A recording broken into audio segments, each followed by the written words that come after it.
Part 7. The Prince is Very Fierce. Author, Guangguang Zi. Chapter 61. The sedan chair swayed and passed through the winding corridors, gradually arriving at the Queen Mother's residence. Although the Changal Palace was not as strict as the Emperor's harem, it was not too loose either. Men were definitely not allowed to enter and leave easily, and there were many palace maids locked in the deep palace. Everyone has 7 emotions and 6 desires. Long-term sexual repression has caused these palace maids to yearn for life outside the walls.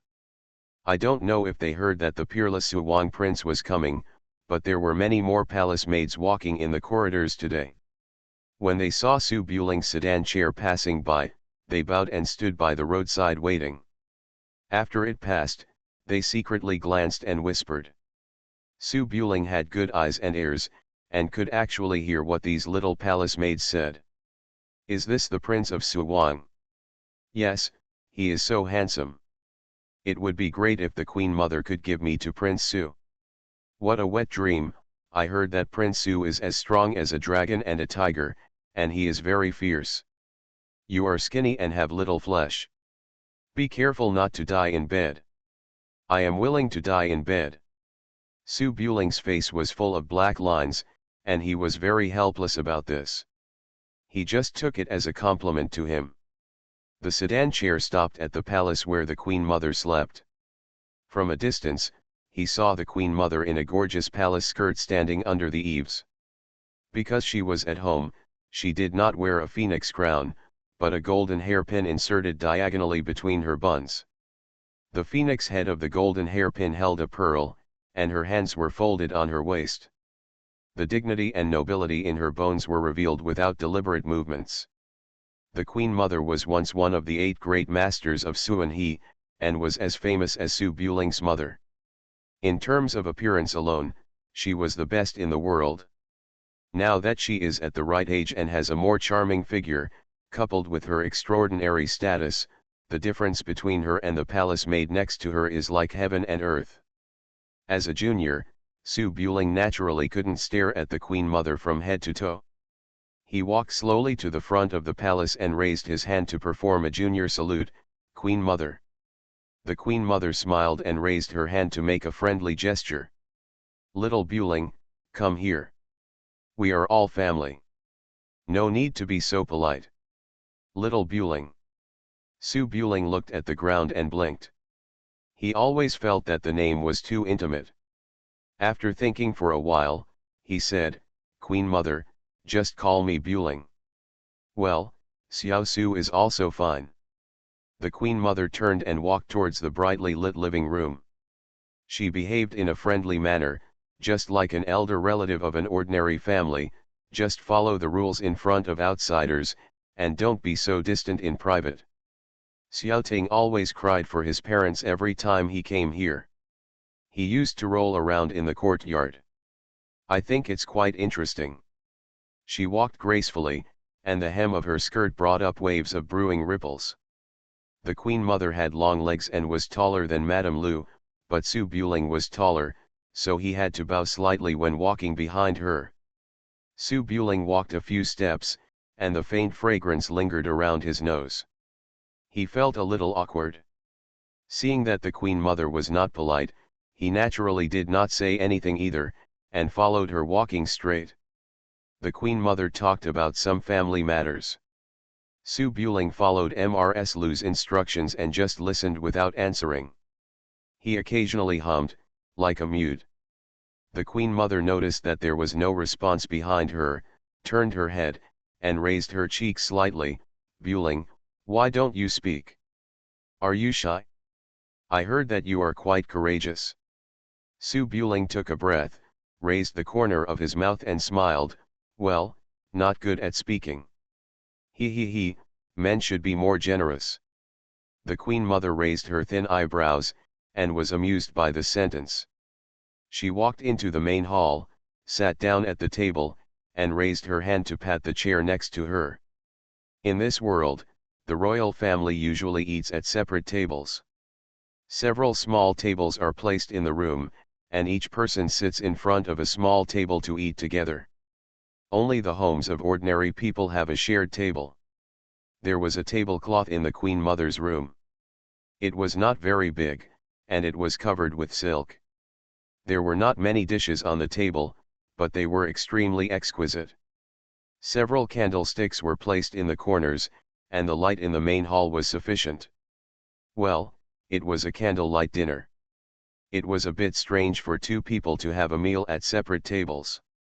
Su Buling thought about it and didn't say anything. He sat upright on the left side of the Queen Mother and smiled, "Thank you for your hospitality." The Queen Mother acted like an elder. She took the tableware from Chiao Yi and placed it in front of Su Buling. She tilted her head and said softly, "It's cold, put your feet in." Su Buling was a little confused. He looked down and found that the Queen Mother had put her slender legs and skirt under the table. He thought about it and put his legs in. He found that the table was warm. There was a heater with a copper cover on it. It would not burn your feet if you stepped on it. It was very comfortable. The Queen Mother smiled and explained softly, "There are not many people living in Changal Palace. The Emperor has always been frugal. He stopped burning the ground dragon because it was too wasteful. I grew up in Huainan and I am naturally afraid of the cold." The craftsman came up with this method. Su Buling must have never seen it before, right? Su Buling had seen something similar, but he had never seen it in this world. He nodded gently, "It is indeed ingenious. This craftsman should be rewarded." The Queen Mother did not let the palace maid serve by the side. She personally picked up the warm wine pot and poured a glass of wine for Su Buling. There is nothing to do in the palace for many years. If life becomes more difficult, you can't stay there. The clear wine fell into the cup, and the fragrance of the wine emanated, which was refreshing. Su Buling was always drinking wine, and even though he didn't like it, he liked it. He sniffed and was a little surprised. "What kind of wine is this?"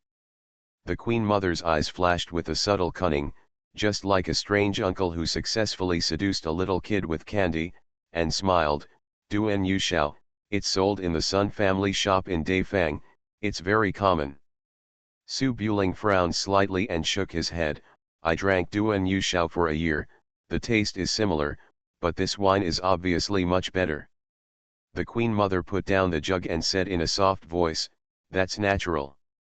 As the saying goes, the wine becomes mellower as it is placed. A fine wine that has accumulated over time will naturally taste better than a new wine that has just come out."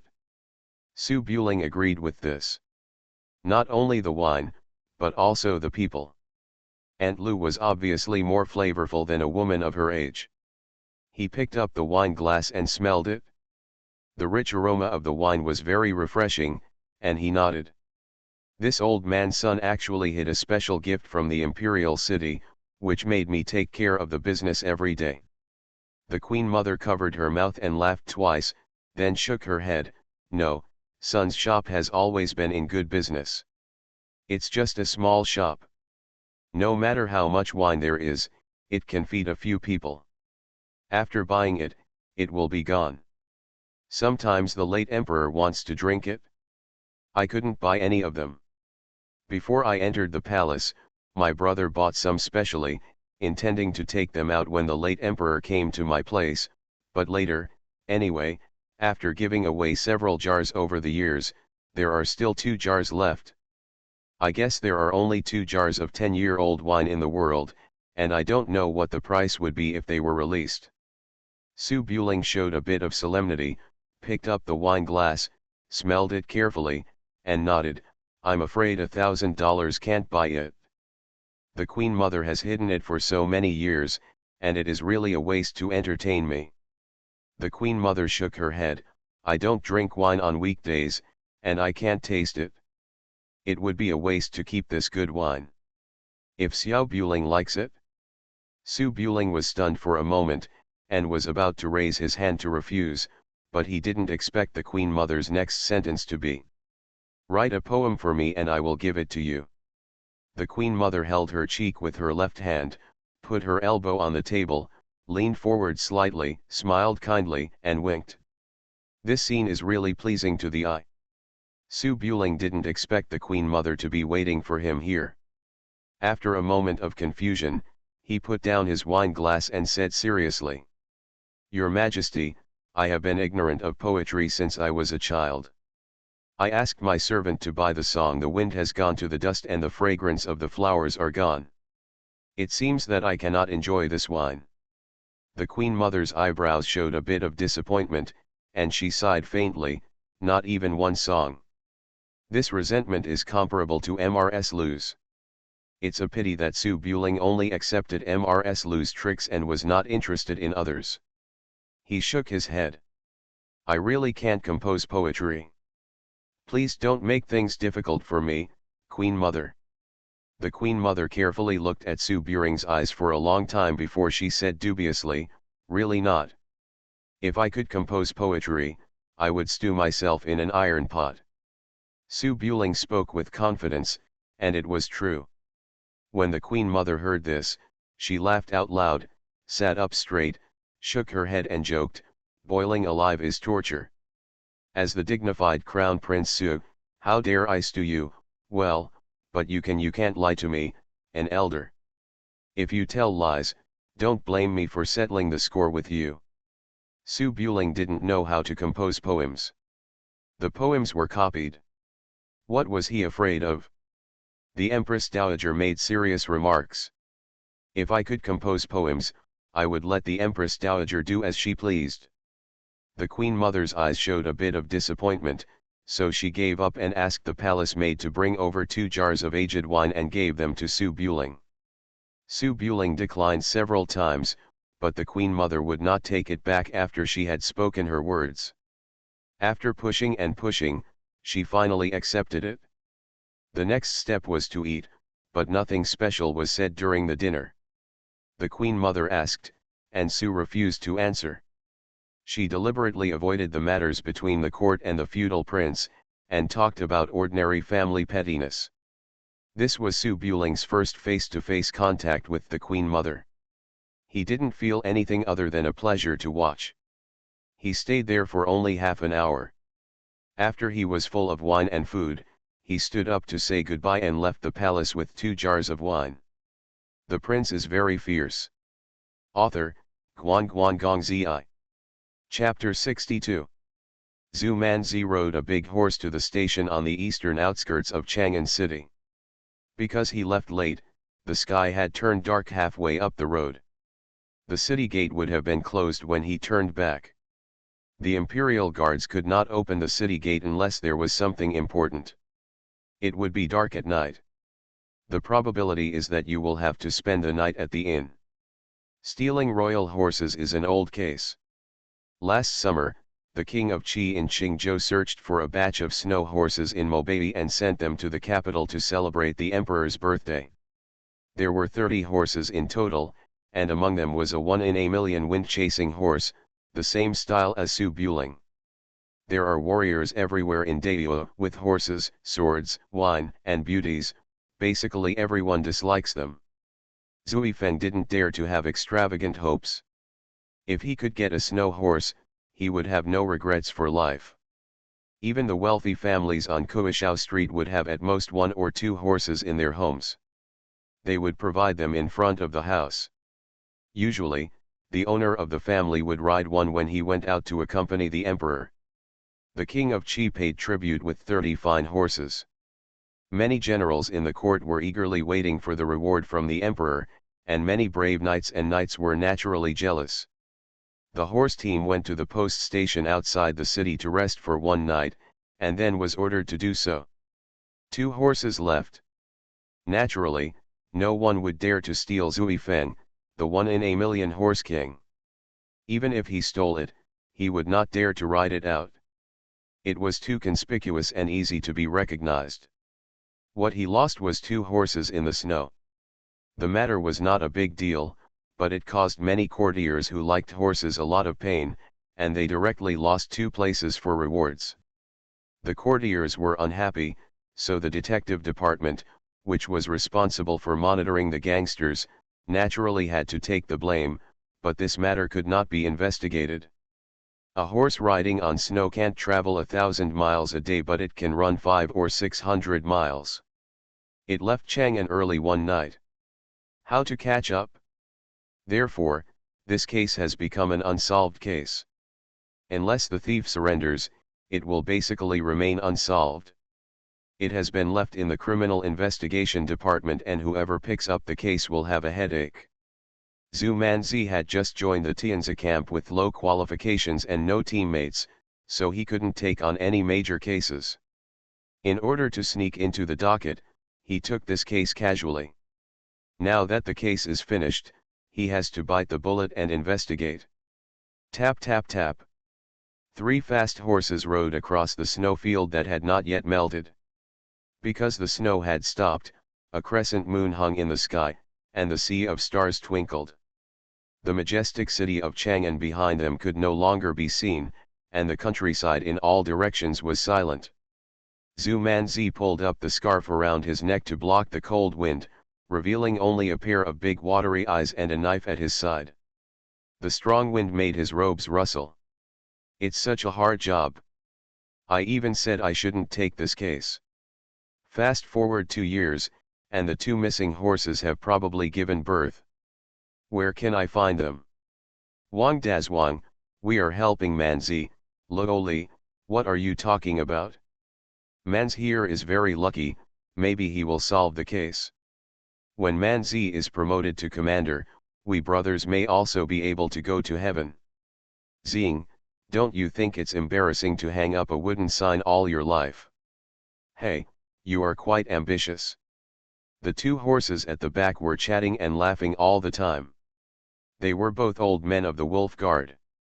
They were just out to relax, and they didn't think about doing anything. There was one in every 20 miles away. Horses were galloping, and gradually they saw a light in the distance. The 3 of them also entered an area with no village in front or any store in the back. Zhu Manzi was a little tired from the jolt, and his hands were almost frozen, so he leaned over and prepared to speed up to the inn to rest. At this moment, the sound of horse hooves suddenly came from behind, tap, tap, tap dash, approaching at an extremely fast speed. The wolf guard at the bottom was also a wolf guard, all of whom were killed from ordinary policemen. Lu Hoer was the oldest. He immediately stopped talking and raised his riding whip. Be careful, the one who comes is not good. Normally, if a horse runs at full speed, the distance will be too far and the horse will be injured. Unless there is a surprise attack or an escape, no one will drive the horse desperately. There was no one around the 3 of them, so it was obvious who the people behind them were targeting. Zhu Manzi came back to his senses, put his hand on his waist knife and looked back, only to see a big horse galloping towards him, causing snow foam to fly. A man on top was holding a 2-foot-long spear, and a cold light flashed under the moonlight. Wang Dazwang took off his one-handed shield from the side of his horse and held a knife in his right hand with a serious expression on his face. Those who are coming for us, should we fight or flee? As for why someone was coming towards them, there was no time to think about it at this time. The distance of half a mile was too short, and they would be able to catch up quickly by running at full speed. Lu Hoer was originally the leader of the 3-man team. Without any hesitation at this time, he took off the hook and sickle gun from the side of the horse, then clamped the horse's belly tightly and galloped towards the inn. When you fight 1 against 3, you must be prepared. Don't make trouble. Zhu Manzi did not dare to be careless. He whipped his horsewhip fiercely and took the lead in running wildly, preparing to throw away the Jianghu people behind him. However, the 3 of them had not run far on the official road when another figure appeared on the dark road ahead, riding a horse across the middle of the official road. He also wore a bamboo hat on his head and carried a big knife on his shoulder, motionless in the night. Su. The 3 of them reined in their horses at the same time and stopped hastily on the official road. Looking back and forth, their hearts sank. The night breeze rustled, and the bright moonlight shone on thousands of streets and hundreds of squares. There were lively music and songs in the pavilions and restaurants, and the city looked like a prosperous time. Su Buling carefully walked out of Changle Palace with 2 jars of old wine. Although he felt guilty, he was still happy in his heart. He was thinking about whether to find an opportunity to ask Xiao Ting to write a poem to the Queen Mother as compensation, when he heard a burst of call. "Little Prince, little Prince." Looking up, Lao Xiao walked towards the imperial city with his cane and raised his hand from a distance. Su Buling was slightly confused, and quickly came to the palace gate, frowning and asking, "What?" Something happened. Old Xiao's limp servant hat was crooked, and he sighed, "I guess so." Didn't the young prince ask the 7th and 8th brothers to keep an eye on the 2 girls? "I went to Daifang this afternoon and found that the 7th brother was missing. There was a sign next to the tea stall saying that 2 people were eyeing Zhu Manzi. I checked and found that Zhu Manzi went to investigate the case of stealing imperial horses today. I'm afraid she went out of the city to the east suburb post station. I don't know the details of the person coming, so I can't act on my own." "Young prince, you see." Su Buling's eyes narrowed slightly, thinking that it was not good. The 8 assassins that Prince Su sent to him later were all from secret backgrounds and were very alert, but their skills were not top-notch, because if someone in Chang'an City wanted to kill him, even 8 masters might not be able to save him, and the ambush in Weha was an example. If the other party dares to touch the Wolf Guard, they must be well prepared. The 7th brother will definitely not be able to beat him alone. After Su Buling finished speaking, he handed the wine jar to old Xiao and whistled. Hiss! The fierce horse neighed proudly, and the horse's hooves were like thunder. In the stable on the side of the imperial city, the wind-chasing horse jumped out from behind the horse fence and ran wildly to the outside of the palace gate, frightening the imperial guards guarding the imperial city and retreating on the way. Su Buling jumped onto the horse with a big step, and Lao Xiao said anxiously, "Young prince, I don't know the other party's details. If you rush to rescue, you will be careful not to alert the enemy." Su Buling rushed out with a fierce kick on the horse's belly. "I, Su Buling, don't need to look ahead and behind when I act. If you dare to touch my people, I will alert the enemy. I will kill the Dragon King if he sticks his head out."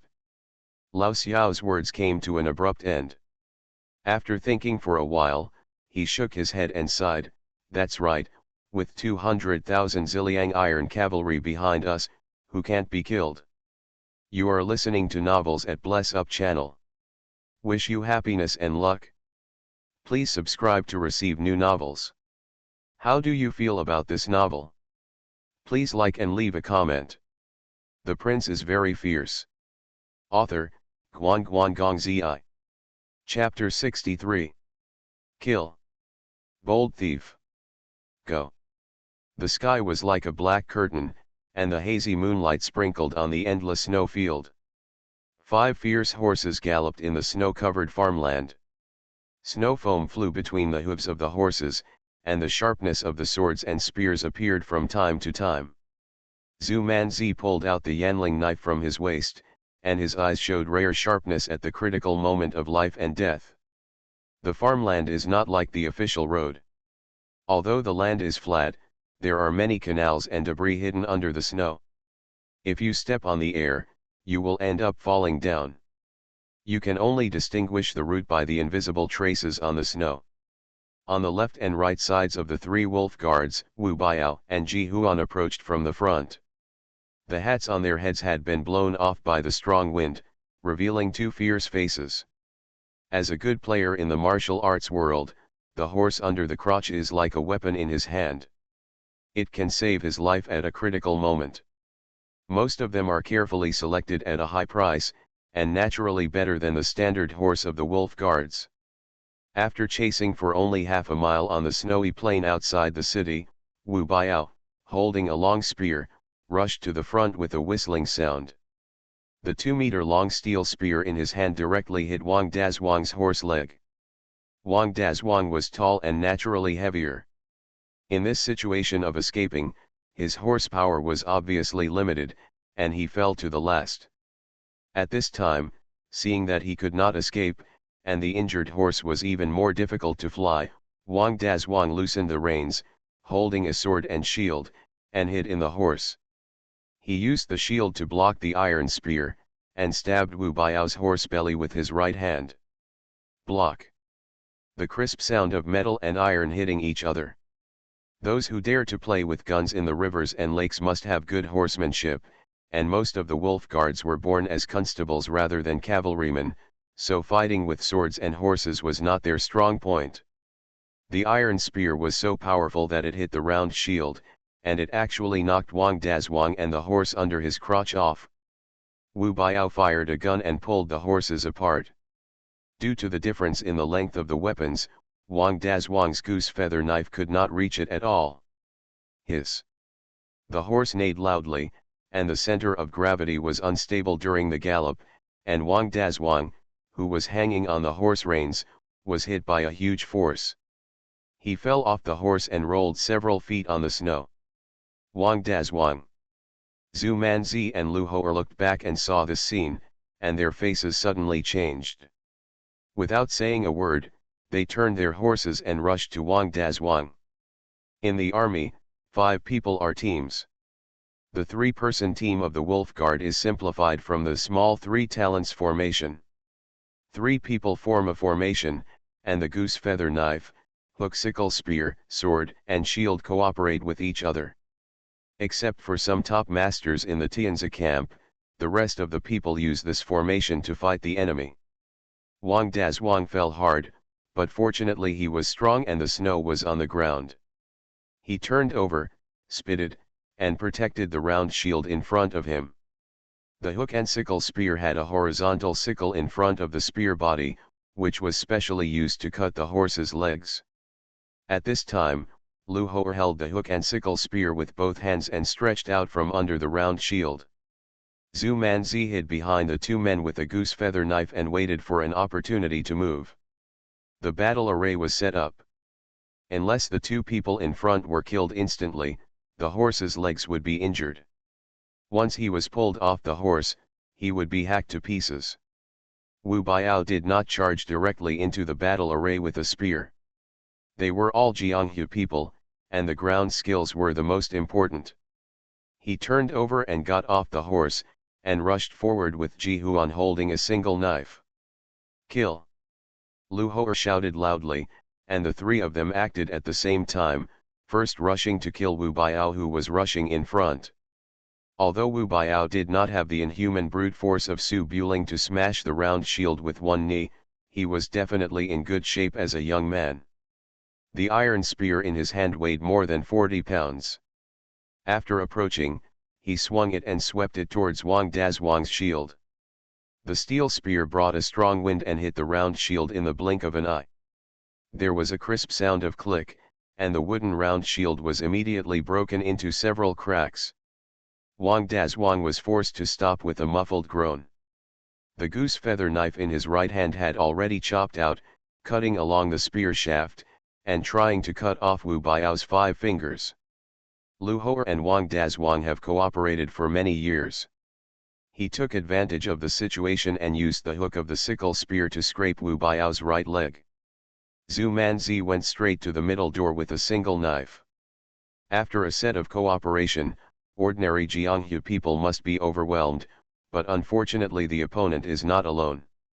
When Wu Baiao was in deep trouble and had to jump up, Ji Huan behind him rolled on the ground with both hands holding the knife, and a rolling knife directly passed through Wu Baiao's crotch. The knife in his hand was as fast as thunder and chopped directly at Wang Dazhuang's legs under the shield.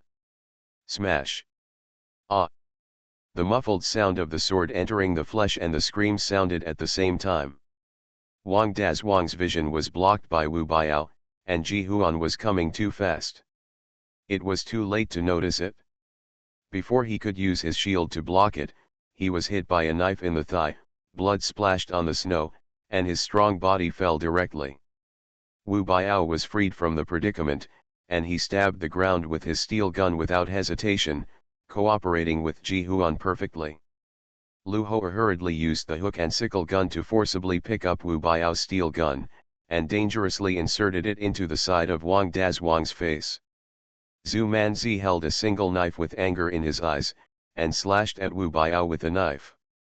It's a pity that the gap between them is too big. Ji Huan and Wu Biao have been licking blood on the blade for many years, and it's not much different from crushing this bottom-ranked wolf guard.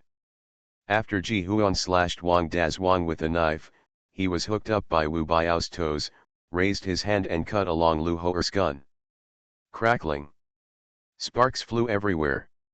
Lu Hoer's face changed drastically. He hurriedly let go of the spear but was half a step too late. A piece of flesh was cut off his shoulder, and then Wu Biao kicked him in the chest. He flew out and knocked Zhu Manzi to the snow. Everything happened in a flash. Wu Biao moved smoothly. After repelling the two men, he thrust the iron spear into the ground and aimed at Wang Dazhuang's throat. Run! Wang Dazhuang was also beaten to a bloody pulp. Seeing that he was doomed, he roared and raised his hand to grab the steel spear that was stabbing down, and at the same time bit the untied leggings. Wang Dazhuang! Zhu Manzi got up from the ground, and seeing this scene, his eyes turned red, and he rushed forward with the knife. Lu Hoer and Wang Dazhuang have been brothers for many years. How could he watch his comrade die at the hands of the thieves? He shouted angrily, endured the severe pain of his shoulder with blood flowing, and rushed over with bare hands. Ji Huan's leg was bitten. With a bit of contempt in his eyes, he raised his hand and chopped Wang Dazhuang's neck with the knife. You dare!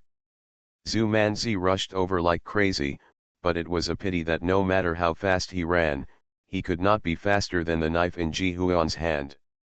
When Wang Dazhuang was about to separate his body, a rustling sound suddenly appeared on the snow field. Ji Huan's ears moved slightly, and his face suddenly changed. Be careful, he raised his hand and grabbed Wu Biao's arm, and the two of them fell on the snow field together.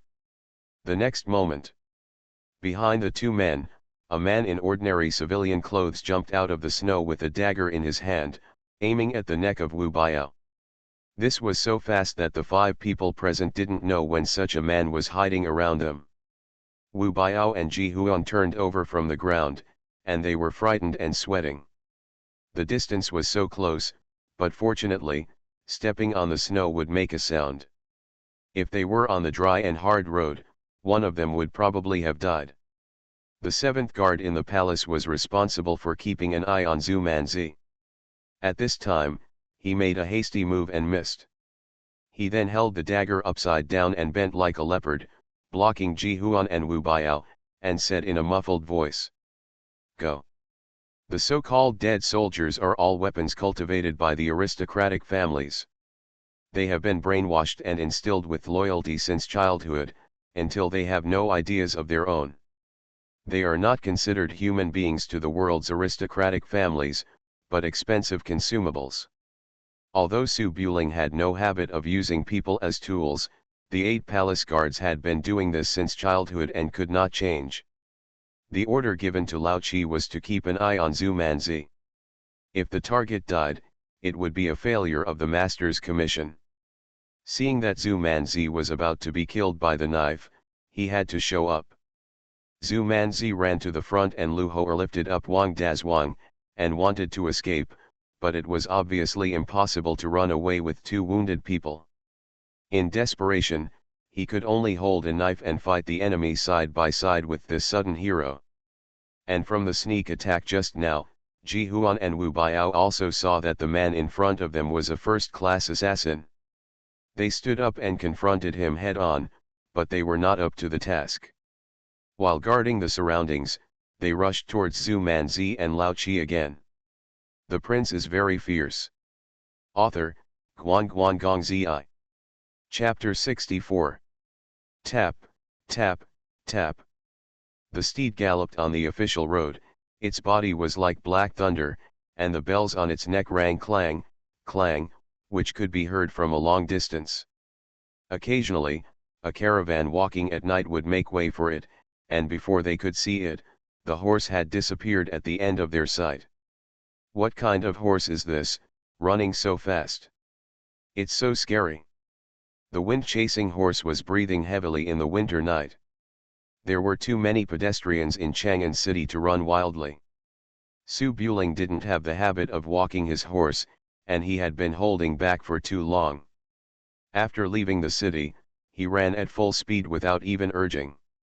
In the cold wind, Su Buling carried the white wax pole spear snatched from the gate guard, his long hair fluttering in the wind, his eyes slightly cold, searching on the endless snow field.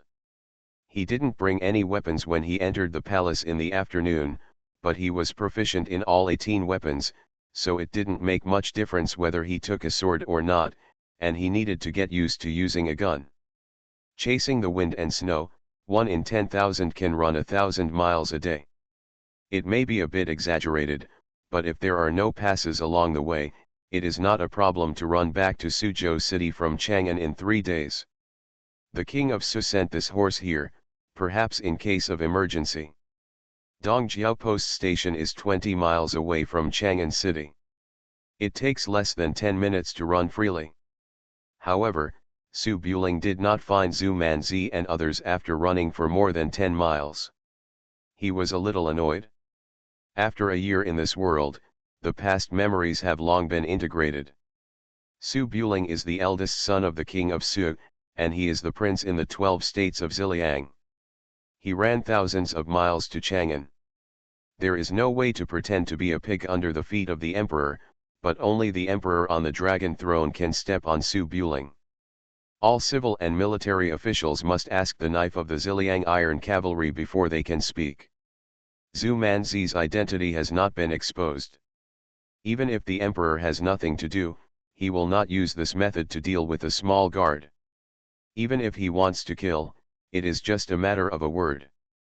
Someone is eyeing Zhu Manzi today, it must be a small force. Hatred does not arise out of thin air. Zhu Manzi has been in the capital for a short time, and the only people he has offended are Folelu and Beimat Shuang. Su Buling did not take these two families seriously, and he never thought that they would be so bold to retaliate. Now that something went wrong, he was naturally worried that it would be too late. He galloped on his horse, and a small bright spot appeared in the distance. It was the lantern of the post station in the eastern suburbs. Su Buling frowned and looked around carefully.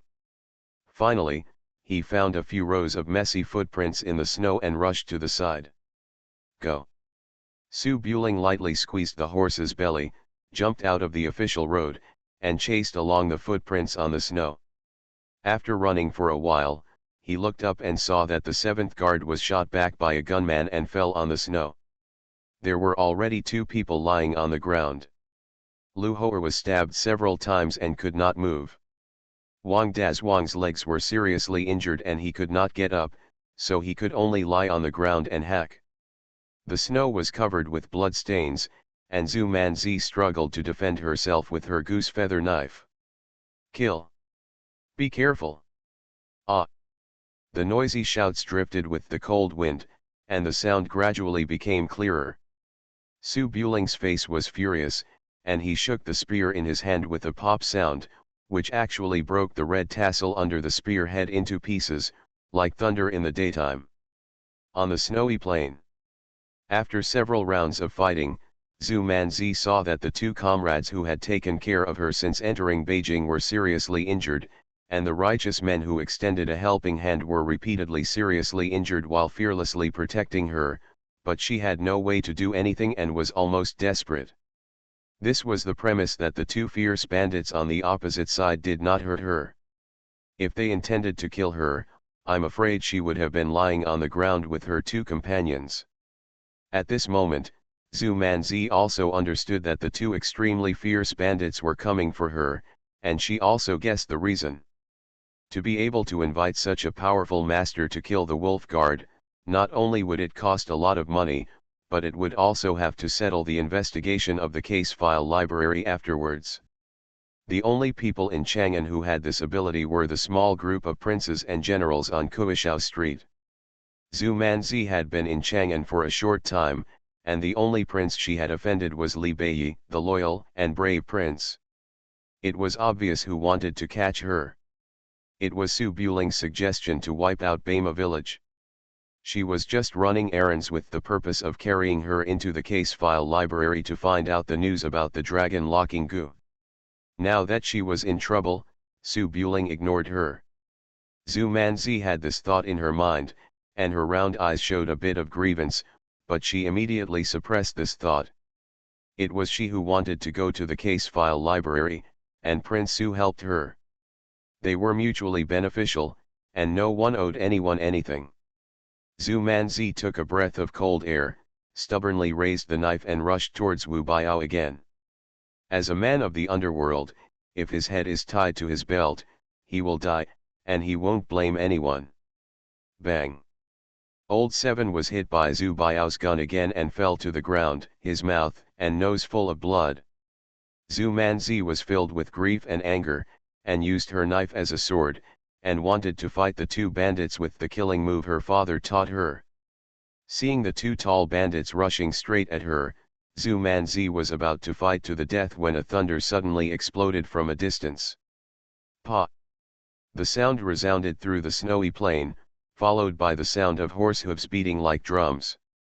Zhu Biao was a good gunman and could tell that it was the sound of the gun shaking, but the sound was so loud that it required a lot of arm strength beyond Zhu Biao's imagination, so he hurriedly looked back. Ji Huan noticed the movement and turned the blade to look at the snowy plain behind him. He never thought that the last glance of his life would see a scene that ordinary people could not believe. The fierce horse galloped, and the long spear was like a dragon. Amid the flying snow foam, the majestic war horse raised its front hoof high. The handsome young man in white clothes on the horse jumped up and stepped on the horse's head.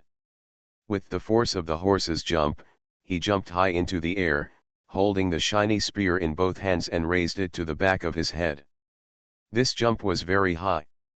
When Wu Biao looked up from below, it seemed that the young man in white clothes was as white as snow, and he was integrated with the crescent moon in the sky. Ah! A long whistle that was almost explosive. The white wax spear shaft collapsed into a fully drawn strong bow in the air, and fell down with a terrifying sound of breaking wind.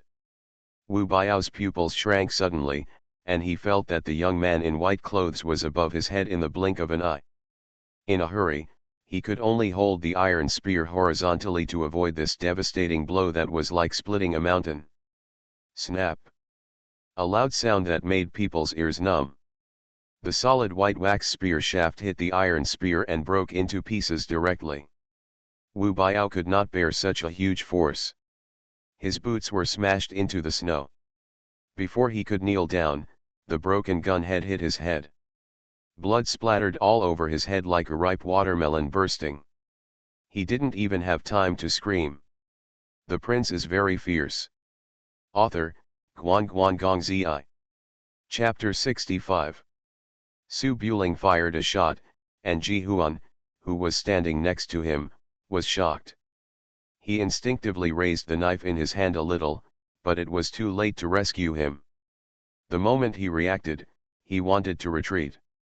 Unfortunately, it was too late. Su Buling fired a shot from the air and landed on the ground. After bending his knees slightly and working together, he straightened up again, not giving his opponent any chance to react. He jumped more than 10 feet and rushed to Ji Huan like a hungry tiger. The fierce tiger climbing like a battering ram hit Ji Huan's chest. Bang! The ribs sank into the chest cavity, and the clothes behind him burst. Before Ji Huan moved, Su Buling used both elbows to hit Ji Huan's forehead at the same time. Ka! The muffled sound of the skull breaking was clearly audible. After the two sounds of falling to the ground, the snowfield became quiet, and there was no other sound. To outsiders, it seemed that only a white shadow appeared in front of the two fierce bandits. They could not even see how they attacked. The two extremely fierce bandits fell to the ground, their heads deformed, and they died without making any sound. Zhu Manzi witnessed everything, and even forgot the grief and panic just now. Her eyes were full of shock. This is a human? She suddenly understood why Su Buling was infected with the dragon locking goo. If there was no restriction of the dragon locking goo, who in the world would dare to be presumptuous in front of him? After Su Buling dealt with the two unknown fish, he walked quickly to the four people, looked down, and frowned. Guard Lao Chi's mouth and nose were full of blood. He climbed up, covered his chest, and knelt on one knee. I am incompetent. Take care of your injuries. Su Buling looked at the mess on the ground, raised his hand and called the wind chaser to his side, took out a small bottle from the leather bag on the side of the saddle, poured out a pill and handed it to Lao Chi. Lao Chi was pale and breathing rapidly, but he refused to take it. This is something to save the little prince's life. Take it. Su Buling's eyes turned cold. Lao Chi bowed his head respectfully and had to take the pill and swallow it. Su Buling took the small bottle and walked to the two wolf guards who fell to the ground, squatting down to take a closer look. Wang Dazwang was stabbed in the leg first, unable to get up and join the battle. On the contrary, he was not fatally injured, but his leg was definitely lame. At this time, he gritted his teeth and did not cry out in pain. He looked at Su Buling, who had met him once before. He guessed his identity from the little prince and his skills just now, and said in a deep voice, "See you, Master Su." Lu Hoer next to him was not so lucky. As the leader of the three-person team, he was stabbed in the shoulder first, and then rushed to fight with his bare hands. His body was covered with scars, and there was a big hole in his chest with white bones visible. At this time, he was lying on the ground, choking on blood in his throat and coughing constantly, and it was difficult for him to even speak. Zhu Manzi had come to her senses, but she had no time to talk to Su Buling. She ran to him anxiously, tears welling up in her eyes, but she didn't know how to save him. She could only look at Su Buling pleadingly. Su Buling didn't know how to give first aid on the battlefield. Lao Chi got up and staggered to him, squatted down and took a look. He's injured in the lungs, there's no hope. Let's kill him. On the battlefield of the border army, it was too common for comrades to be seriously injured. It was common for them to be cut in half or burned by fire while still wailing. Su Buling was sent to the border army when he was young, and he remembered many similar scenes. As a companion, the only thing he could do was to send him off, so that his comrades would not suffer inhuman pain before they died. Lu Hoer kept coughing and opened his mouth, but he knew there was no hope. The cough gradually subsided, and the instinctive desire to survive made those wrinkled eyes show a strong reluctance. Su Buling held the medicine bottle, thought about it and raised his hand to feed the medicine, but was stopped by Lao Chi next to him. Young prince, this medicine can only treat internal injuries. There is really no hope. Living a little longer will only make you suffer. Su Buling frowned, looked at Lu Hoer, and said in a deep voice, "This matter is caused by me. I will take care of your wife and children, and I will avenge you. Goodbye." The reluctance in Lu Hoer's eyes faded a little, and his throat was full of blood foam, and he couldn't speak. Puff. Lao Chi stabbed Lu Hoer's throat with a dagger, raised his hand to close the gradually blurred eyes. Ah woo woo. Until this time, Zhu Manzi, who was standing next to him and trembling all over, let out a very sad cry, and the Yanling knife fell to the ground. He squatted down and hugged his head and cried, grievances, anger, and sadness mixed together, turning into cries. Wang Dazwang sat on the snow and couldn't get up. He looked at his brother's body, rubbed his face, and finally just sighed. The wolf guards were born on the edge of a knife. They killed countless people in the martial arts world and were killed by them. Many people died every year. It was only a matter of time before it would be their turn. What else could he say? Su Buling half crouched beside the corpse, stroking his fingers, tilted his head to look at Zhu Manzi, wanting to persuade him, but he didn't know where to start. Zhu Manzi burst into tears like a little girl, squatting in front of Su Buling, with a heart full of grievances and sadness but nowhere to vent, choking. "Why did you come just now? Why did you come just now? If you had come earlier, Lu Hoer wouldn't have died. Wu, I believed in you so much, Wu.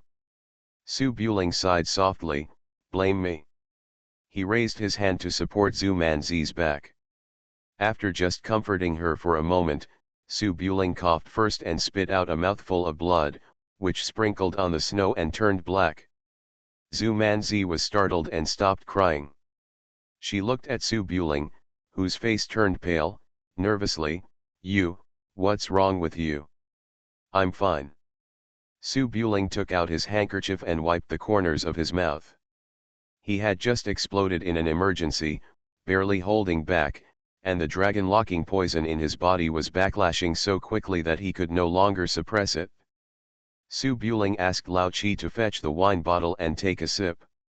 He paused for a moment, then looked around and asked, did the Li family do it? Lao Chi got up and ran to the two non-human corpses, rummaging through them. Leading roads are needed to enter and exit the city, and the most stringent patrols are carried out by Jianghu people who carry weapons. It is these people that the wolf guards are keeping an eye on. Lao Chi followed the two thieves out of the city and saw them taking out a sign to avoid the city guards' inspection. At this time, he groped around Ji Huan's body and found a sign from his waist with the word engraved on it, with the logo of Zhonyang Haofu next to it. Lao Chi picked up the sign and said, the young prince belongs to the Li family of Zhonyang Ho. Zhu Manzi cried less and looked at Su Buling with red eyes. It must be because of the incident at Bama village, they want to arrest me. Su Buling nodded, stood up and pulled Wu Baiao's iron gun from the ground, got on his horse and said, Old Seven, go to the inn and notify the wolf guard to come and collect the body. If asked, just say that you will accompany me out of the city to sober up in the evening. I encountered thieves on the road who attacked and killed the wolf guard. I took action in anger. I heard about the incident at White Horse Village. Lao Chi nodded respectfully, no. Drive. The horse chasing the wind galloped away. Zhu Manzi stood up and ran a few steps, nervously asking, where are you going? Blood debt must be paid with blood. You are listening to novels at Bless Up channel. Wish you happiness and luck. Please subscribe to receive new novels. How do you feel about this novel? Please like and leave a comment. The Prince is Very Fierce. Author, Guan Guan Gong Zi. Chapter 66. The cold wind blew the chess pieces outside the quarry on the outskirts of the city, and the guard patrolled the watchtower with his sword in hand. It was late at night, and most of the corvées serving their sentences in the quarry were asleep, snoring one after another, but the lights were still on in the rooms where the stewards lived. Oops. Let's have a drink. The woman's wild laughter is vague. In a house with a furnace burning, Li Tianlu was half lying on the couch, playing with the little white jade beast in his hand. A woman with heavy makeup was smiling and pouring wine beside him. Li Tianlu had long been tired of the vulgar fans in front of him. He turned his head and looked at the master standing next to him. You haven't brought anyone back yet. The master smiled flatteringly, bowed and said, Second young master, Wu Baiao is a good player in the martial arts world. He is still able to deal with ordinary wolf guards. It's almost time.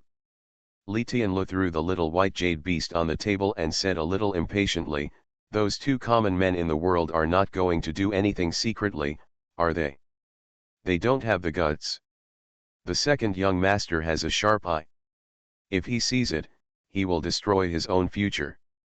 The master walked up to him, picked up the little white jade beast, put it on the treasure shelf next to him, and said with a smile, in this city of Chang'an, if you want to get ahead, you have to be a disciple of my Li family.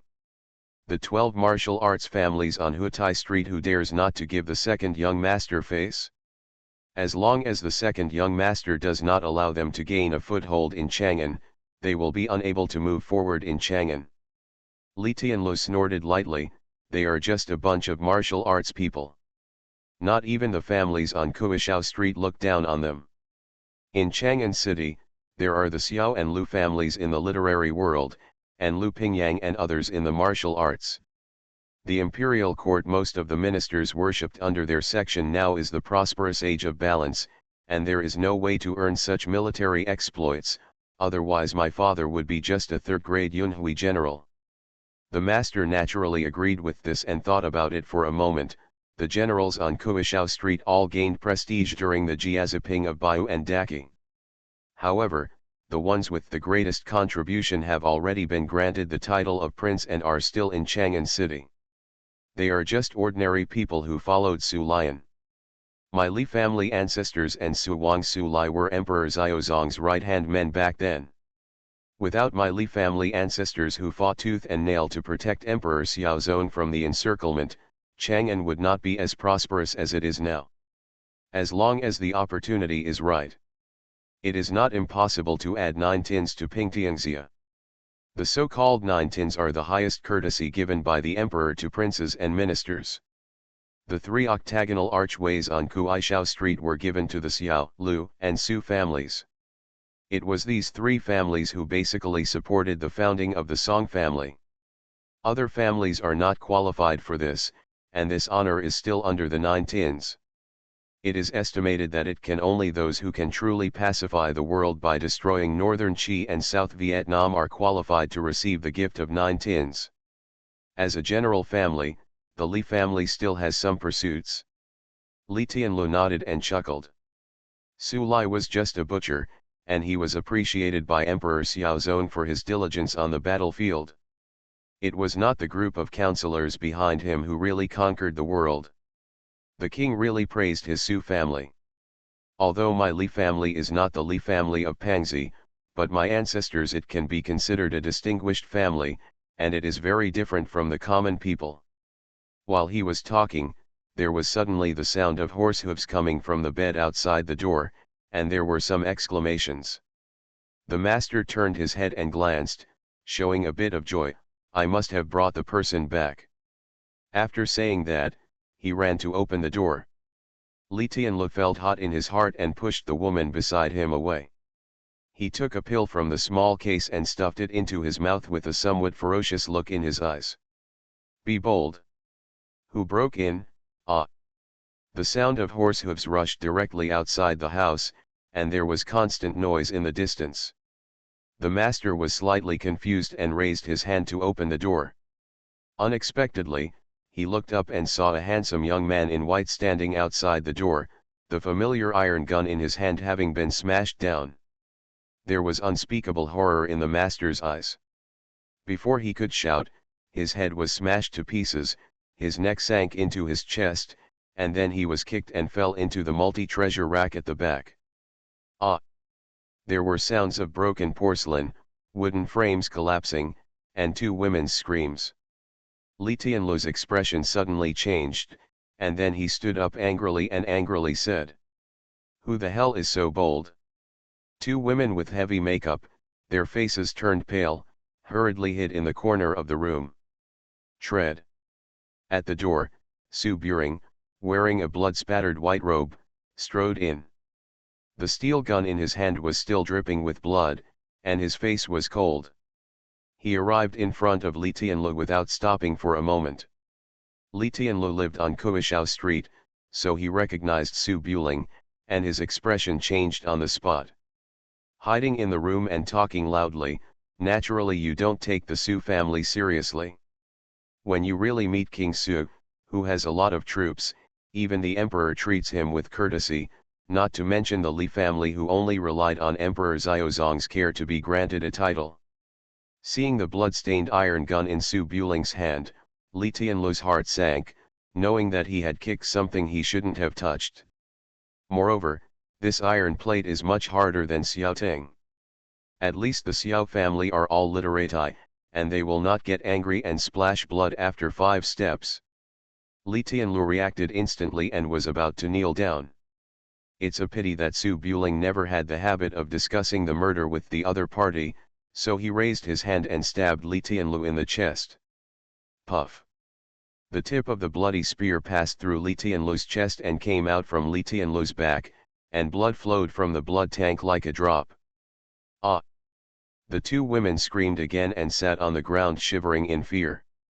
Even if they were beaten to death, they would not have thought that the second son of the Li family, who was aloof from the world, would be slaughtered like a chicken. Li Tianlu was also filled with astonishment.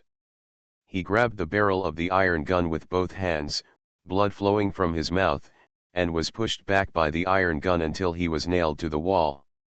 Su Buling twisted the gun with his right hand, and directly cut a hole in Li Tianlu's chest along with the wall behind him. You! Li Tianlu's face turned red and twitched twice, and the hand holding the gun went limp. Su Buling let go of the spear, swept around the room, picked up a dagger from the small table, walked to Li Tianlu, grabbed Li Tianlu's hair, exposed his neck, thought for a while, and turned his head to look at the two women who covered their mouths tightly. Turn around. Woo! The two women had already lost their souls, and they rolled and crawled in the corner, covering their ears and not daring to cry. Then, there was the tooth-grinding sound of cutting flesh. Most of the guards in the quarry were knocked down, and the guards elsewhere noticed something was wrong and rushed over and rushed into the room. Just after a glance, he was frightened by the Shura-like purgatory scene and collapsed on the ground. The prince is very fierce. Author, Guan Guan Gong Zi. Chapter 67. Dong Dong. The morning bell rang 108 times. The city gates and palace gates opened one after another, and all the civil and military officials walked neatly through the imperial road and entered the Taiji Hall in the center of the entire empire. Mist rose between the streets, and the people from all directions, wandering scholars and even foreign merchants were busy in the streets and alleys, working hard for their own lives. In the small wine shop in Qingxi Lane, shopkeeper's son had been wandering around the shop for decades. Seeing the white-clothed female knight waiting quietly outside the wine shop with a bamboo hat, he shook his head and smiled. "Girl, it's not a good thing for a girl to love drinking. Be careful to suffer if you drink too much that day." Well, more than 10 years ago, there was a boy from a noble family who was like this. He met a female knight who was also as beautiful as a fairy. The boy from the noble family was a playboy, causing trouble in the capital all day long, so he was not in the eyes of the female knight. Guess what happened in the end?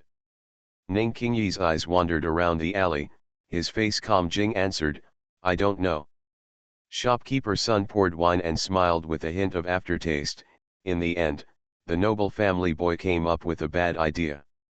He used sweet words to trick the chivalrous woman into the wine shop, and then he poured wine all over her, hoping to get her drunk. Ning Qingyi frowned slightly, and naturally understood what the noble family boy was thinking. He snorted.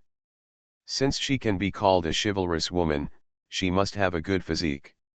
How could she be drunk by a noble family boy?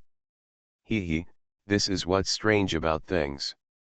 Shopkeeper's son shook his head leisurely. I was well informed and thought that the noble boy would definitely be punished, but I didn't expect that after a few glasses of wine, the heroine really got drunk and was carried away by the noble boy. Ning Qingyi was stunned, retracted his gaze, and looked at the shopkeeper's son in the wine shop. Why didn't the shopkeeper stop it? The woman must have fallen into the dirty tricks of the villain. Shopkeeper's son shook his head and looked at Ning Qingyi meaningfully. Wine is a good thing, it can solve many problems. Sometimes if you don't get drunk, you won't get the chance to do it. Ning Qingyi blinked his eyes. Obviously I didn't understand what shopkeeper's son meant. What happened to the woman in the end? In the end, she became a princess and gave birth to a very powerful son. Shopkeeper's son handed the wine pot to Ning Qingyi and chuckled. The girl bought so much wine but didn't drink it. You don't know if she would just throw it away and ruin it one day. Mr. Su doesn't come here every day. If you want to wait, just sit in the shop. Ning Qingyi took the wine pot and didn't deny it. I owe him a favor. I offended him last time and wanted to apologize to him. After saying that, he turned around and left the alley. Shopkeeper's son curled his lips, shook his head and smiled, and continued to work on the small shop. After about a quarter of an hour, the sound of horse hooves rang in the alley, and the sound was very familiar. In the past, this horse, which was much more majestic than ordinary horses, would also attract a lot of attention, but today, the drinkers in the alley all retreated to the wall of the alley with pale faces, leaning against it, watching the horse pass by without saying a word. A familiar handsome young man sat on a tall horse, his body stained with a lot of blood. Behind the saddle hung a package, the size of a watermelon, the cloth was blood red, and blood was still dripping down. Taking heads on the battlefield was considered military merit. The warriors who returned victoriously basically had a string of heads hanging on their horses. The more heads, the greater the military merit. A tour in the city could win the praise of the people and show the military strength. This was a very common thing at the border. If there was nothing after going out, many soldiers would be embarrassed to enter the city during the day. But this is Chang'an, the imperial capital of Daewoo. It has not been disturbed by war for many years. The war has long been forgotten. In addition, the control is extremely strict. Even the underground gangs dare to fight only at night. There has never been such a scene. Many drinkers trembled in their legs, and even retched against the wall after the horses passed by. Shopkeeper's son heard the noise and looked up. He had seen everything in his life, so he had no reaction to the head.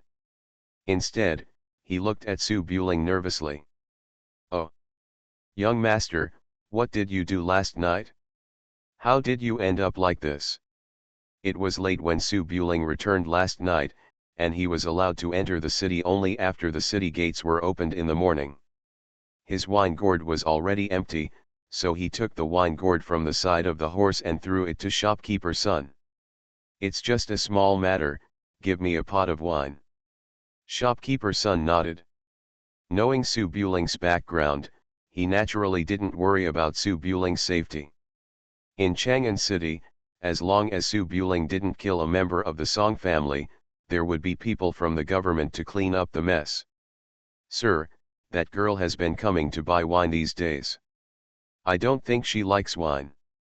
She only drinks a few sips to try it out. I don't know what she means by buying a pot every day." "Haha, got it?" Su Buling did not dismount. After the wine gourd was full, he leaned forward to take it, and then left Qingshi Lane with his horse's belly. In the early morning, the wealthy families in Kuishao Street were silent, because the emperor was having a banquet for all the ministers today. All the eldest wives of the families went to the palace without exception. Only some concubines and illegitimate sons were walking around on the street accompanied by servants and maids. The distinction between legitimate and illegitimate sons in aristocratic families is much stricter than that of ordinary families. For example, the famous Huainan Xiao family has children all over the world. It is estimated that there are more than 100 officials, and the eldest son is treated as a national scholar by the emperor. But the illegitimate sons born to concubines have no status. At most, they are sent out to fend for themselves after they reach adulthood with the family property they are given. Zhonyangho Li Beiyi has many concubines and more than a dozen sons, but only 2 legitimate sons, one of whom is a general at the border, and the other is Li Tianlu. He makes friends with the younger generation of dignitaries in Chang'an to develop his family business. This is also a common way for aristocratic families. It is both face and substance. Unfortunately, today, the Li family's face and substance are all gone. Ta ta ta ta. The hurried sound of horse hooves passed through the 3 octagonal archways as if no one was around, and quickly came to the door of the Li family mansion at the end of Kuishao Street. On the vermilion lacquered gate behind the 2 stone lions, the 3 gold-plated characters of Zhonyangho were shining. Several soldiers stood in front of the gate for patrolling, and the steward stood at the door waiting for guests who might come at any time. The pomp was much more impressive than that of the Suwang mansion. Su Buling drove his horse to the gate of the Li family, turned over and dismounted, and walked towards the gate with the package. The housekeeper naturally recognized Su Buling. He was startled to see the young prince coming to the door, and hurriedly stepped forward to greet him. However, he never expected that a bloody package would be thrown over and rolled a distance outside the vermilion lacquered door. "Young prince! What are you doing?" The housekeeper's eyelids jumped, and he realized something was wrong. Su Buling pulled out the official sword from the guard's waist, rushed up the steps and flew up. Snap!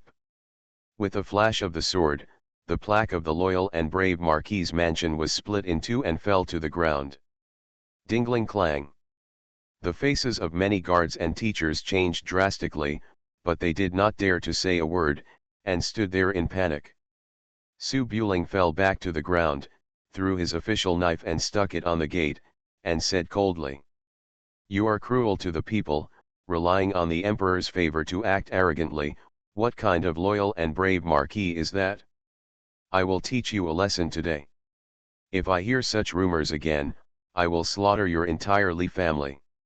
After saying that, Su Buling waved his sleeves, turned around, mounted his horse and rode away. Many guards and stewards were stunned in place, all confused, but dared not get angry. After a moment of stagnation, the steward came back to his senses, squatted down and tremblingly opened the package. At a glance, he sat on the ground with a pale face. "Quick, go to the palace to inform the master, the second young master was killed." Ah! Screaming, chaos, and crying spread throughout the loyal and brave mansion in an instant. And the instigator had already disappeared outside the mansion. The prince is very fierce. Author, Guan Guan Gong Zi. Chapter 68. After the court meeting, the Changqing Hall in the imperial city was filled with music and singing. Civil and military officials sat in it with their wives and children. Dancers performed grand and graceful court dances. The huge palace accommodated hundreds of people.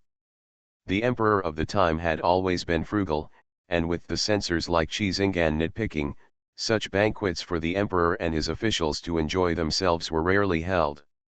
Only on major occasions such as the emperor's birthday and the birth of a prince would a banquet be held for the officials.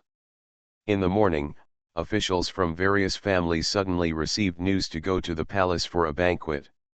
They thought that a concubine in the harem was pregnant, or that the emperor had the intention of establishing a queen, so they all ran to the banquet in a very solemn manner.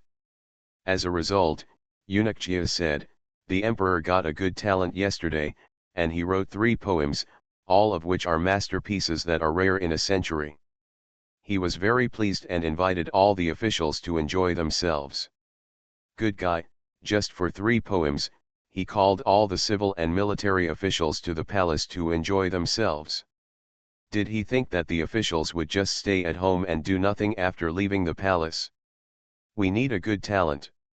No one in the whole court has ever received this treatment. Does that mean that all the people present are mediocre? The censors, who were almost like decorations, finally caught the emperor's tail. They ran to Changqing Hall in a rage, as if they dared to scold the emperor back to the imperial study if he dared to come out. Of course, there were also court officials who had eyes. Songji was impeccable in every aspect after he ascended the throne. It was natural for him to relax a little. What if he got sick from overwork? So, many court officials began to be weird with Qi Xinggan and other censors. The 2 groups quarreled before the emperor came out. This kind of scene is very common.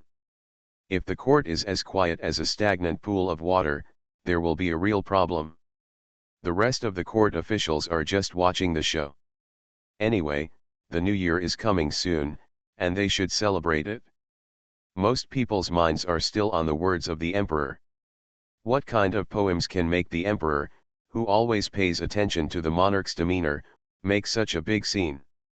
If he brings out a poem 1 piece after another, 2 pieces, 3 pieces, 4 or 5 pieces later, even without the old man Qi taking action, the old scholars in the Imperial College will be upset. After all, this will affect the image of the monarch of the Central Plains too much. If the historians record 2 pieces, it will be infamous for thousands of years. Compared with the verbal battles between men, Women actually have a lot of intrigues. There are many ladies and young ladies present. Those who don't have sons like Song Baking brought their daughters here. The chief priest of the Imperial College is also called the national teacher, so he has this qualification. Song Yufu sat alone among a group of ladies and young ladies. Her quiet little face was not very happy, but a little worried, because she felt that something was wrong today. 3 poems alarmed the whole court. Song Yufu guessed a little bit with a little association. At this time, she felt uneasy, as if she had imagined the scene of Su De Shizu rushing over, stripping her clothes and hanging her up to beat her. If it was just that, it would be fine. She had become Su Shizu's girlfriend during this period of time. Su Shizu should not beat her, at least not take off his clothes to beat her, but the person sitting next to her was Lu Hongluan, Su Shizu's aunt. At this time, Song Yufu sat upright, not even daring to move her eyes, because she noticed that Madame Lu next to her was looking at her with a very strange look, and had been staring at her for a long time. Song Yufu was a junior after all, and it was not good to sit like this all the time. She really couldn't bear it, so she turned her head. Who would have thought that Madame Lu's charming face would immediately turn back and look elsewhere, as if nothing had happened? Song Yufu hesitated, and bowed very gently. Mrs. Lu. Mrs. Lu sat in a very elegant posture, and turned her head when she heard the voice, with a smile. What's the matter? Song Yufu pursed her lips, but she didn't know what to say. After a moment of thinking, she thought of a topic. Didn't Prince Su come today? After all, the only connection between the two was knowing Su Buling, and there was no other topic besides this. When Mrs. Lu heard this, her gentle face froze for a moment, and then quickly recovered as before, smiling and replied, I just went to the Suwang mansion, and I don't know where Buling went. He didn't come. Today, the emperor is holding a banquet for all the ministers. Su Buling's status should be present, and Mrs. Lu doesn't like such crowded occasions. She also went to the Suwang mansion early in the morning with the intention of taking her precious child to relieve boredom. The result is conceivable. Mrs. Lu not only did not find Su Buling, but also found that Su Buling did not return home at night and went out to hang out all night. Worry, doubt, suspicion. All kinds of emotions lingered in her heart.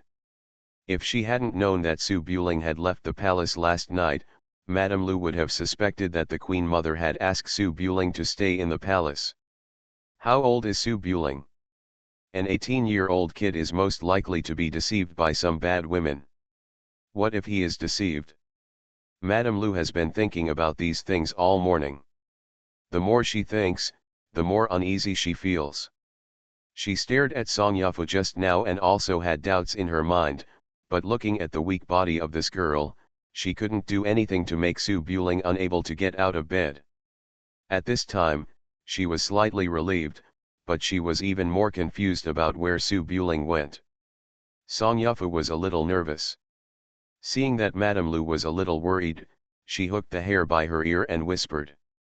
Su Buling is a martial arts master, a high position, and a quick mind. He must have gone to do serious work. Madam, don't worry. Song Yufu knew that Su Buling was hiding his shortcomings. Madame Lu was her own, so she told the truth. But Madame Lu and Mr. Song Yu were not familiar with each other, so she naturally did not nod at the moment, but sighed quietly. How can you do anything serious if you don't have to be stupid since you were a child and only have brute strength? Song Yufu blinked. She knew that Mrs. Lu was very strict and Su Buling often avoided Mrs. Lu. In her opinion, Su Buling was a sensible and true gentleman, and there was no need to keep an eye on him. Perhaps it was because these words had been hidden in her heart for a long time. Song Yufu hesitated for a moment and then said. Although Prince Su is, well, a little reckless, he was born in a prince's family and he still understands the etiquette and rules. In fact, Madam does not need to be so strict with Prince Su. Um. When Mrs. Lu heard this, she sat up a little straighter with her charming figure, and her hands under the desk subconsciously tightened the hem of her skirt. Do you think I'm being too lenient? No one has ever said that to me. Excessive correction often has the opposite effect. Song Yufa couldn't read minds, so she couldn't understand what the lady in front of her was thinking. She said seriously, "Madam pushes too hard, Prince Su won't be able to bear it. This can be regarded as teaching others how to care for their husbands and children. Mrs. Lu was born into a wealthy family and has been learning this all her life. She was a little unhappy to be taught by a junior. Miss Song, how do you know that Ling Hui can't bear it? Could it be that he has complained to you? One answer is enough to ensure that there will be no life or death." Fortunately, Song Yufa's emotional intelligence was not that low yet. How could she instigate other people's relationships behind their backs? She just nodded and smiled slightly. His Majesty Su respects and loves Mrs. Lu, so he obeys and never refutes. I also managed Prince Su, but he was punished. His temper was very bad. I think Prince Su doesn't like to be controlled by others. These words made her feel comfortable. The look in Mrs. Lu's eyes softened. She picked up the teacup on the table and took a sip. I am his aunt, and he naturally respects and loves me. It is natural for the dignified Prince Su to have a temper. Miss Song must be careful in the future to avoid having a bad temper since she was a child. She has more than 100 of them at the age of 18. It's best to keep people's lives at arm's length, but don't ever offend him. Song Yufu didn't want to offend Su Buling, but she couldn't help it. I know that if there is any offense against the Crown Prince in the future, please ask Madam to advise the Crown Prince. Yes. Don't just listen to me. If Miss Song is in trouble, you can come to me, but it's best for you to stay away from him and don't provoke him. That's natural, thank you Madam. After a few words, the atmosphere between each other became so happy. You are listening to Novels at Bless Up channel. Wish you happiness and luck. Please subscribe to receive new novels. How do you feel about this novel? Please like and leave a comment. The Prince is very fierce. Author, Guan Guan Gong Zi. Chapter 69. The sun was rising, and there were 2 rounds of singing and dancing. The high-ranking lords who were qualified to attend the banquet also arrived at the Chengqing Hall. The maids walked through with plates of exquisite dim sum dishes. Most of the officials from various houses were chatting left and right, laughing at the exchanges between the 2 groups of officials. War of words, occasional quotations from scriptures that were too obscure and jerky, and explanations of pensions by an old scholar, arousing praises from everyone who suddenly understood. The central land, with a territory of thousands of miles, has stood at the top of the world for nearly 1,000 years. The prosperity of civilization and martial arts has spread far and wide to the foreign races beyond the Great Wall. Until finally, all the places with accessible trade routes have elegance. Every year, the kings of small lands send envoys to ask for help. He was professed a minister and canonized, and all nations came to the court. Of course, the honor of being the leader of all nations is not something that can be achieved just by talking about it.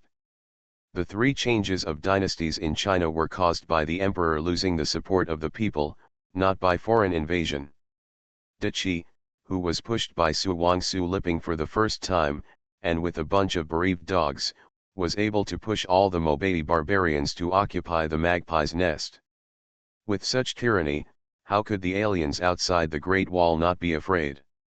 It is precisely because of these lessons learned that the successive kings of Dayu have almost strict requirements on themselves, and they have specially raised a group of officials who do nothing but find faults in front of them. As the common people of the Middle-earth dynasty, the plot of martial arts has been born over hundreds of years. If you can only write articles, you are not called a talent. If you can write with a pen but with martial arts, you can call a talent. Although the courtiers present were divided into civil and military officials, Compared to riding and archery among the 6 arts of the gentleman, military generals were not necessarily as good as the pillars of the country trained by aristocratic families such as Xiao Chuang. It is precisely because of this that Song Ji, who has always been steady, suddenly entertained the officials with 3 poems, which aroused the confusion of the officials. The so-called good talents refer to the talents who are the pillars. After all, poetry, lyrics, and poems are just minor ways. They can be used as a pastime in leisure time to cultivate the state of mind, but they are difficult to use for great purposes. A person's talent should be used to stabilize the country. What kind of talent is it to write a few poems? Is it worthy to invite all the civil and military officials to listen attentively? Of course, not all the guests present paid attention to this. Most of the ministers with lower official positions still had the idea of coming over for a meal and going back to brag to their colleagues.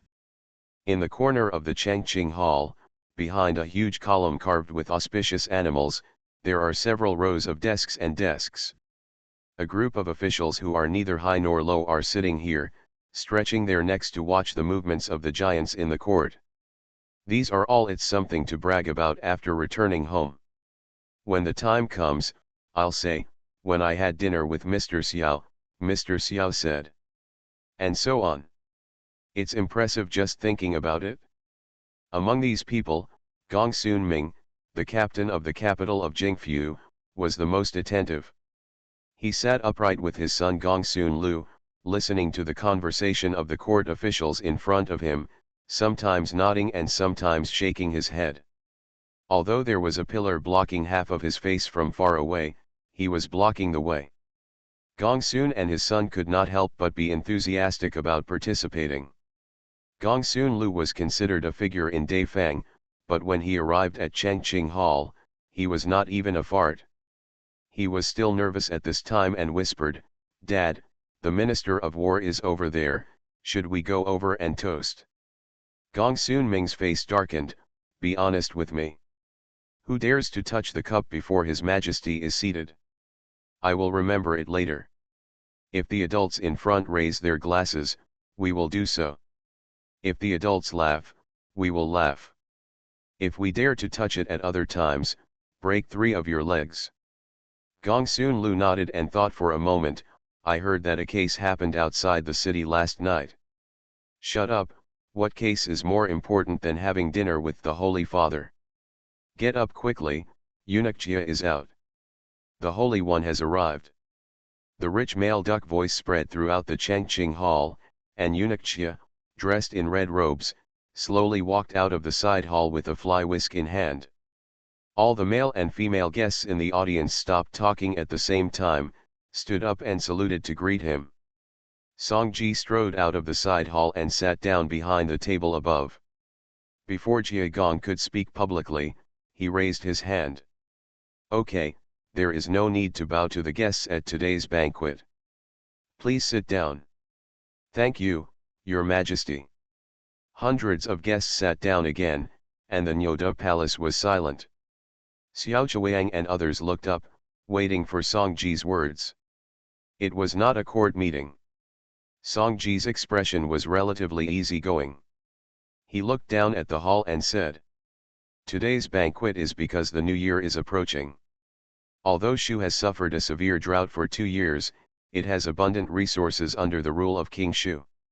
King Su also transported grain from Qinzhou to meet urgent needs. It snowed in Shu a few days ago. I want to come. It's no longer a problem." Many courtiers nodded slowly. This reason was pretty much the same. The crown prince of Shu, who was sitting among the princes and princes, bowed slightly at this time. There was an empty seat next to the crown princes of the 6 vassal princes. It was needless to say who it was for. There are many dignitaries in Chang'an City, and there are always some who are absent on leave. It is impossible for Song Ji to pay attention to them all, and continued. "Secondly, last night, I went through the poetry manuscripts sent from the city and found 3 poems, which seem to have been written by one person.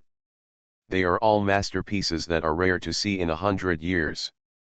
I was filled with emotions after reading them, and it was inevitable that I would stay up all night. I wanted to tell them about him entering the palace. But there is no name on the poem manuscript, so I call Zhu Iking here to help me find out who wrote it. The guests in the audience were stunned for a moment and thought carefully before confirming that they had heard correctly. That's it? When you see 3 good poems and you don't even know who wrote them, you call them good talents and call all the civil and military officials to help find them? Do you deserve to mobilize troops and mobilize people like this? Are the gang of hawks and dogs in the detective department doing nothing? There were some whispers in the hall. Apparently some people felt that the person who wrote the poem was being praised too much. Xiao Chuang had been accompanying the emperor to make plans for many years, and he had some understanding of Songji's character. He could guess Songji's general intention in one sentence. Dayu has always attached great importance to poor families, and it is a good thing to attract talents from hermits to be used by the court. Xiao Chuang, Lu Chenggan, and others will not sing the opposite, and they all nodded slightly. But the censors present did not have the vision of the prime minister. Qi Xinggan, as the leader of the censors and the old Qi man in the mouth of the previous emperor, could not nod his head at this time. He immediately stood up and bowed. Your Majesty, poetry and lyrics can cultivate your mood in your spare time, but it is difficult to be of great use. No matter how well you write, it is not worthy of the word talent. Qi Xinggan is very qualified to say this. In the past, his Chang'an Fu was the best in the capital. In terms of his attainments in poetry and songs, how many of the hundreds of guests present dared to make noise in front of him? But Qi Xinggan never dared to call himself a talented person in his entire life. After entering the officialdom, he was strict with himself and never boasted about this matter, because apart from writing articles, his remaining talent was nitpicking, which was not considered ability at all, but courage. A bunch of old pedants in the Imperial College all nodded and looked up, wanting to see how Songji would respond. After listening to Qi Xinggan's long speech, Songji raised his hand and gestured. Eunuch Qi's attainments in poetry are obvious to all, and he can distinguish the merits and shortcomings of the poems better than I can. Why don't you take a look at these 3 poems first, and then say whether they are worthy of the word talent? Eunuch Jia held a tray with a poem on it and walked down the steps slowly. The civil and military officials were also attracted by the words of the emperor, and they all looked forward to it. After all, Songji is not a mediocre king. He is so confident in talking and laughing, and he doesn't look unsure. If Qi Xinggan just said that poetry is not worth mentioning, and after reading it, he was speechless and said talent, wouldn't the poet be praised to the sky? As the ministers' minds turned quickly, Song Yufu, who was sitting among the female guests, shrank her neck, lowered her head and looked at the hem of her skirt, and was about to cry anxiously. The prince is very fierce. Author, Guan Guan Gong Zi. Chapter 70. A pin drop could be heard in the Chengqing Hall where hundreds of officials gathered, and even the musicians next to them stopped and waited quietly. Eunuch Jia held the tray, walked down the steps lightly, came to Qi Xinggan, and handed it out with both hands. Qi Xinggan's eyelids twitched, and he suddenly felt that he had been tricked by the emperor. However, as a public speaker and with the arrogance of a scholar, there was no reason to take back his words. He did not believe that anyone could shock him with 3 poems. Speechless. Under the gaze of countless people, Qi Xinggan raised his hand to pick up the poem manuscript in the tray and looked at it carefully. The emotions of the guests in the hall were aroused, and they were all waiting anxiously. Even Mrs. Lu slightly raised her mature cheeks and looked forward. Her pretty face stood out among the flowers, just like a gorgeous peony blooming among the flowers. Song Yufu was the complete opposite, wishing she could bury her head in her chest. Xiao Chuang and other more capable people can basically guess the result by observing Qi Xinggan's face, as long as there are some clues. What many generals didn't expect was that Qi Xinggan, who had always been rigid and serious, had an extraordinary expression on his face. Qi Xinggan held a thin piece of poetry manuscript and looked at it with some scrutiny at first, just like examining the answer sheet of a junior student. But soon Qi Xinggan was stunned for a moment, and squinted his head slightly, obviously a little surprised. Next, he was stroking his beard, muttering silently, and nodding from time to time. After looking at it for a while, Qi Xinggan secretly raised his eyes and glanced at the emperor with some confusion. Qi Xinggan remained silent while tasting the food. After waiting for a long time, the guests present became a little anxious and began to whisper.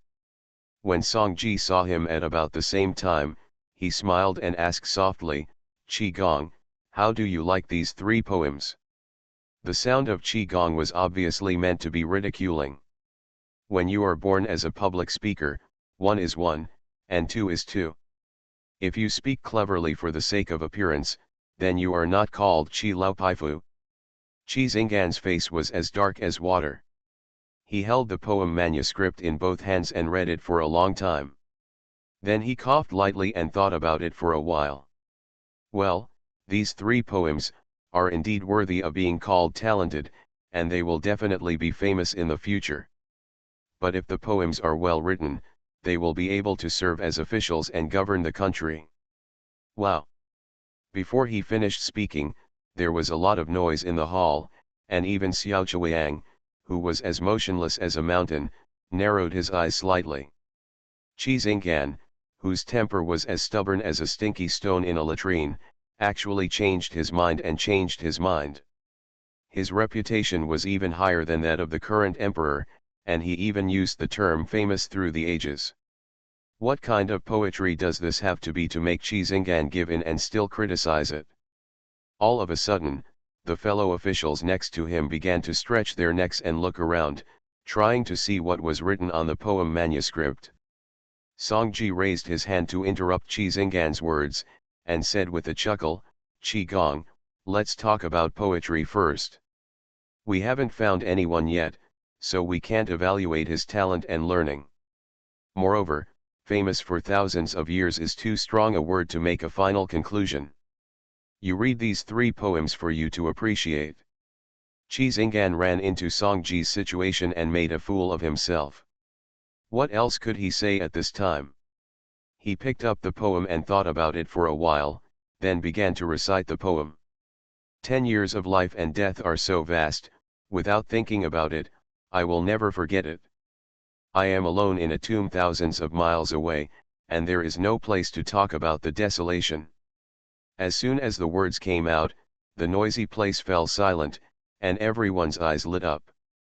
Qi Xinggan is an old man in his twilight years. When he reads this poem, it is full of charm and touching with sadness. The mood of mourning his deceased wife can be said to be tearful every word. The place is full of female guests, who are easily saddened by spring and autumn. At night, they suddenly return to their hometown with deep dreams, and they are dressing up by the small Xian window looking at each other without words, only 1,000 lines of tears. Just thinking of that picture makes my nose sore. And the old minister who had promised to grow old together when he was young, when he heard this word, he couldn't help but recall the night conversation with his first wife by candlelight when he was young. Song Bai-ching was born in a poor family, his wife died young, and he has been alone with his only daughter until today. How can he not miss the mutual affection when he was studying hard in Hanchuang? Everyone has 7 emotions and 6 desires, and so do princes and generals. There is no one who cares about anyone in their heart. After reciting a poem, there was no sound in the hall, only aftertaste was left. The main hall was quiet for a long time, and then an old master from the Imperial College broke the silence. Good words. Cultivating one's moral character, harmonizing one's family, governing the country, and bringing peace to the world. Anyone who has such affection for his deceased wife is definitely not a person with evil intentions. Cultivating one's moral character, harmonizing one's family, and so on, I think he has done that. Evaluate people rather than words. This evaluation is spot on. After all, I don't have the ability to comment on the quality of words on the spot. I guess I have to go back and study for many days before I dare to draw a conclusion. Everyone nodded and looked at Qi Xinggan, looking forward to the next song. Qi Xinggan thought for a while and continued. Withered vines, old trees, and dim crows, small bridges and flowing water, people's houses, west wind, and thin horses on the ancient roads, the setting sun, heartbroken people are at the end of the world. After reading just a few sentences, the response was not as high as the previous one. It's not that they are superior to each other, but that those who can sit in the Changqing Palace and receive the emperor's banquet cannot be in such a situation. Even if they are from a poor family, they are at least a jinchi. Among the students who have crossed the river, they are considered to be the best in the world. Proud. Everyone thought about it for a while, and they could only praise it from the aspect of describing the scenery. As for the lyricism, it was hard to comment. However, just 2 poems are enough to make civil and military officials treat him differently. This poem is indeed worthy of the word talented. Everyone also has a vague image in their minds. He was probably an old wanderer who was in his 60s, his first wife was deceased, and he was a late bloomer. He was full of talent and learning but had nowhere to settle down. This is indeed a common appearance among experts. With this impression, everyone couldn't help but look forward to the third poem, hoping to analyze more information from it to determine whether this person had real talent or was just a grumbling scholar. What everyone didn't expect was that Qi Xinggan's momentum suddenly changed and he said loudly. When I was drunk, I lit up the lamp and read the sword. I dreamed about the company's camp where the trumpets were blown. 800 miles away, the soldiers under my command were burning, the sound of 50 strings turning over the wall was heard, and the soldiers were ordered in autumn on the battlefield. The horse moves very fast, and the bow is like a thunderbolt. Finish the affairs of the king and the world, and win the reputation during and after death. Misfortune happens in vain. The words are sonorous and powerful, just like a waning old man recalling the past that spanned the world in a shabby room. The sudden change in mood actually caused the guests in the hall to be stunned for a moment before showing their surprise. Was this written by one person? From the sadness of looking at each other without words, only 1,000 lines of tears, to the desolation of the heartbroken people are at the end of the world, suddenly turned into the heroic spirit of drunk with a lamp burning to watch the sword, dreaming of the company's trumpet blowing. This is not writing poetry, this is called showing off skills. In particular, the meaning of the sentence finish the affairs of the king and win the world, and win the reputation before and after death is obvious. Doesn't it mean that you are full of talent and have no ambition, and want to become an official to help the king govern the world? It probably means that although he is old, his ambition has not diminished. There was an uproar in the main hall, and the important officials present were a little stunned. They did not expect that someone would recommend themselves to such an extent. The key is that these 3 poems are impeccable and they have nothing to say. Is it possible that he is so depressed that he is not allowed to write 2 poems about his current situation? But these 3 poems are all about showing off one's skills. How can a person's experience be so rich and his mood change so much? Amid the astonishment of the entire audience, Song Baking thought about it for a moment, and felt that the phrase watching a sword while drunk seemed a bit familiar. He seemed to have heard it somewhere, so he said, Your Majesty, are these 3 poems really written by one person? Can you give me some insight?